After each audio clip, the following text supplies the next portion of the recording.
Hello again, everybody. This is Peter from Productivity for Programmers, and this is my email inbox. A lot of programmers I know get stuck in their email inboxes when they want to be programming. But what people don't know is that the typical use of their email is pretty slow because they're tempted to click on things with their mouse. In this episode, we're going to fly through the email inbox like Superman using some common keyboard shortcuts. So let's get to work. The first thing you need to do is enable keyboard shortcuts because they're not turned on by default. To do this, you click this gear up here in the upper right hand corner and you go to Settings. This will open up a list of a lot of settings that you might want to look into. But for this episode, we just want to turn on keyboard shortcuts. You do that by scrolling to keyboard shortcuts and then you click keyboard shortcuts on. You then scroll all the way to the bottom and click Save Changes. And now your email is turbocharged and you're ready to go. The first thing that you may notice is that you have a blue ribbon right here. This ribbon allows you to select emails. You can move it up and down using the keyboard with the up arrow and the down arrow. When you're ready, just move it next to the email you want to select and hit Enter or Return. This will send you to that email so that you can see it, reply to it, do whatever you want with it. This email is pretty dumb though, so we're just going to archive it. You may be tempted to press the archive button with the mouse, but the keyboard way to do it is to press E. And then the email is automatically archived and you're returned to your email inbox. You also can do things to emails without even needing to open them up.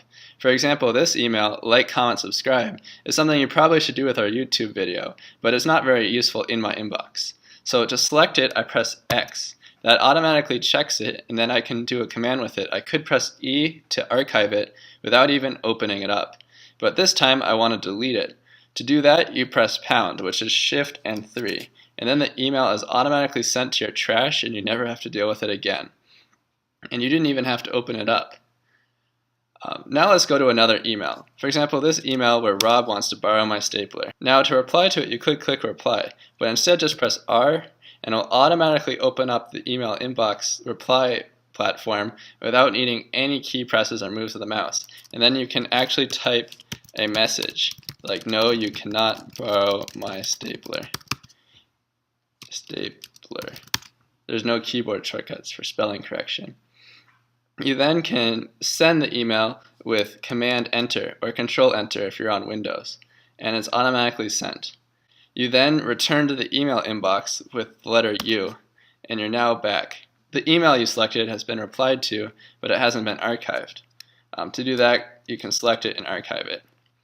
There's actually a quicker way to do this. For example, if I enter the email here, I can reply and be like, thanks, and hit send. I then, if I want to go to the next email without even entering my email inbox, I can press YO at the same time, or YO.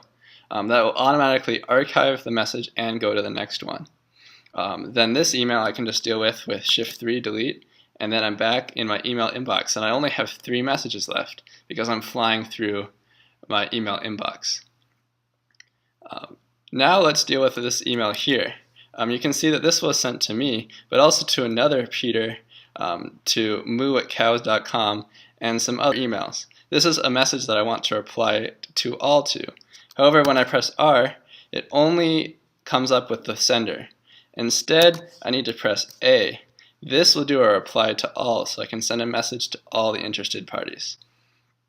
So I might type a message. However, maybe this is a message I actually just want to save for later. Gmail will automatically save it in your drafts. So instead, you can just press Escape to get out of the message composition area, and then just press U to return your email inbox, and your message will be saved as a draft.